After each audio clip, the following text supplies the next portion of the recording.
Bonjour à tous, aujourd'hui petit calcul de limite pour s'entraîner et repérer les problèmes. Alors ici c'est la limite quand x tend vers plus l'infini de 1 sur x ln exponentielle x moins 1 sur x. Tout d'abord regardons ce qu'il y a dans le logarithme.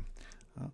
Exponentielle x moins 1 ça tend vers plus l'infini, hein, et x aussi, donc on a une forme indéterminée. Alors on a de l'exponentielle en haut du x en bas, donc par une croissance comparée on va très vite se ramener des choses qu'on connaît, hein, parce qu'ici on peut par exemple proposer ceci. Ça fait exponentielle x sur x moins 1 sur x. Croissance comparée en plus l'infini, exponentielle sur x, je vous rappelle, c'est l'exponentielle qui domine, donc ça tend vers plus l'infini. 1 sur x, lui, tendra vers 0, donc, eh bien, dans le logarithme, on a du plus l'infini, par composition, ça donnera un logarithme qui tend vers plus l'infini, on multiplie par 1 sur x, et 1 sur x, ça tend vers 0, donc on a une forme indéterminée. On a, vous voyez, ici, ce qu'on peut voir, c'est qu'on a un logarithme d'un quotient. Alors, on peut le séparer, ce quotient. Alors, les propriétés que je vais utiliser, je vais les donner.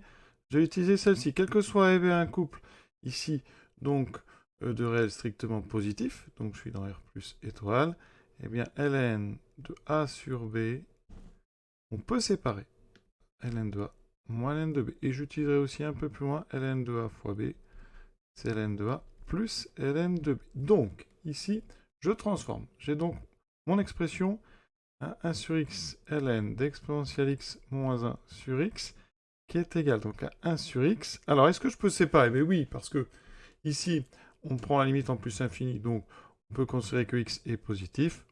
Et si x est positif, bah, exponentielle de x moins 1 est aussi strictement positif. Donc, aucun problème pour séparer. Ça fait ln de exponentielle x moins 1, moins, hein, le moins de la formule, 1 sur x ln de x. Mais 1 sur x ln de x, je vais l'écrire autrement. Je vais l'écrire ln de x sur x. Ln de x sur x, eh bien, terminal, croissance comparée. Quand x tend vers plus l'infini, eh bien c'est le x qui l'emporte sur le ln de x, et donc ça tend vers 0. Donc le problème vient uniquement du premier terme. Le premier terme, lui, il pose encore problème. 1 sur x tend vers 0, ln d'exponentielle x moins 1 tend vers 0, donc, eh bien, je vais factoriser à l'intérieur du logarithme par e de x. Pourquoi? Pour faire apparaître ici un exponentiel x. Et dedans, j'aurai 1 moins 1 sur e de x. Voilà. Et toujours mon moins n de x sur x qui ne me pose pas de problème. Et ici, je vais utiliser la formule n de a fois b. L'exponentiel est positif, donc je peux séparer. Ça fait ceci. Plus 1 sur x ln de 1 moins 1 sur 2x. Alors 1 sur 1 moins e de x, 1 sur 2x, je peux l'écrire e moins x, hein, évidemment, moins ln de x sur x. Et maintenant, regardez.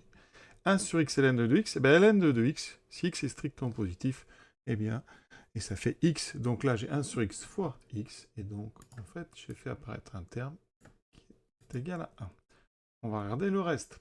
Alors, ici, on a donc e moins x. En plus infini, e exponent moins x, ça tend vers 0.